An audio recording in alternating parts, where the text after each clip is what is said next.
গুলোতে আমি মনে করি সুরক্ষার একটা ব্যবস্থা করতে হবে।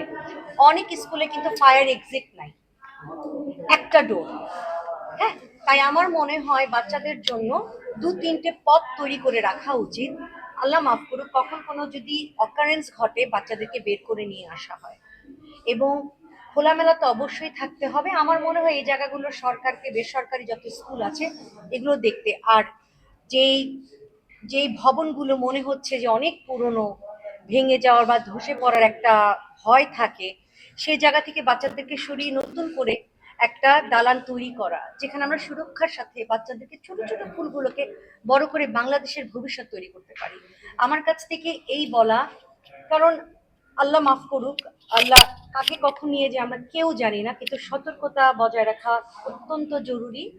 আর যারা আজ আমাদেরকে ছেড়ে, ছোট ছোট ফুলদার শিক্ষকরা, অভিভাবকরা চলে গেছে, তাদের জন্য আমার মানে মাগফিরাত কামনা করি। সুন্দর থাকুক, স্বর্গে থাকুক এবং ভালো থাকুক।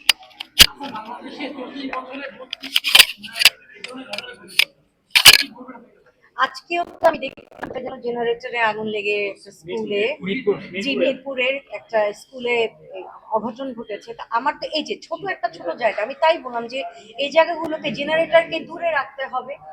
এই বিষয়গুলোকে সতর্কতার সাথে করতে হবে। শুধু যে আমরা বলে যাব তা না, আমাদেরকে বলার সাথে কাজটা করতে হবে। আমি যে স্কুলে কাজ করি সেই স্কুলে কিন্তু ফায়ার এক্সিট কয়টা জানেন?